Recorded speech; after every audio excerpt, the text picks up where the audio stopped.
Hey guys, my name is Kaylee, and in this lesson, we're going to talk about the three branches of the United States government.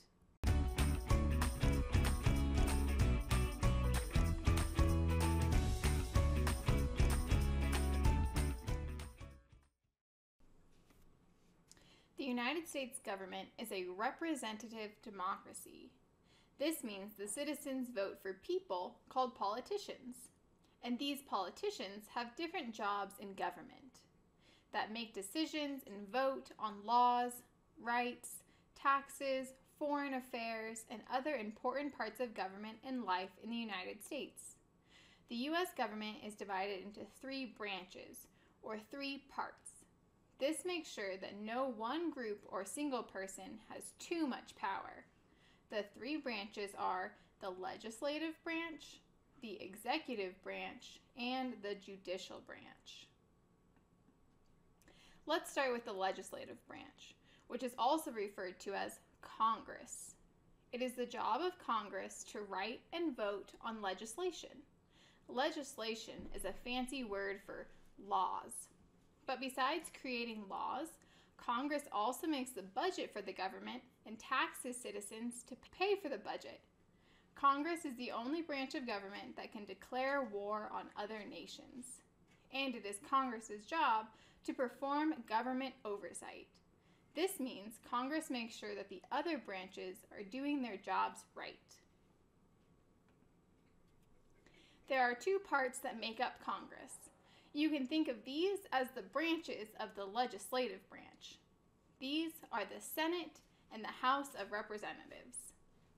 The Senate is made up of 100 members. Each of the 50 states gets 2 senators. The other branch, the House of Representatives, has 435 representatives. Each state has a different amount depending on that state's population or how many people live in that state. Citizens of each state vote for their senators and representatives. Now, the executive branch might be the branch of government that you have heard about the most. The leader of the executive branch is the president. The president's job is to enforce or veto the laws made by Congress. The president is also commander-in-chief. That means the head of the U.S. military. The executive branch is also responsible for diplomacy, which is relationships and negotiations with other nations, and signing treaties. There are federal agencies that help the president do all of these jobs. Within the executive branch, there is the president, who is the leader. The president is voted in by the citizens of the United States. Then there is the vice president. The vice president's main job is to be ready to take over as president if something happens. But the vice president also advises the president and can break a tied vote in the Senate. The vice president is chosen by the president. There's also the cabinet. The cabinet is a group of advisors to the president and the heads of 15 departments in the government. The president chooses the cabinet and the Senate votes to approve them. The third branch of government is the judicial branch. The judicial branch is made up of judges and courts. The job of the judges and courts is to interpret the laws that Congress has made.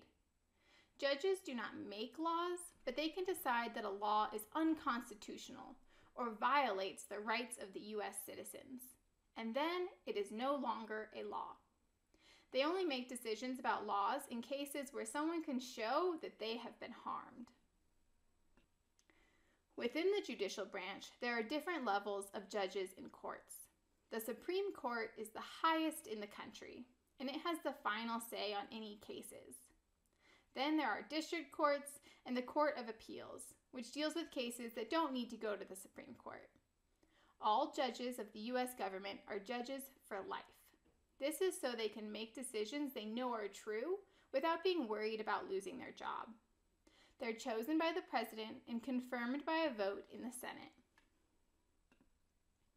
It's important to understand that the United States government is divided into three parts to make sure no single person or group has too much power.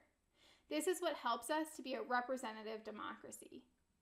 Practice what you've learned about the 3 branches of government by doing the online games and quizzes. Have fun, and remember to always be clever. Hey, hey.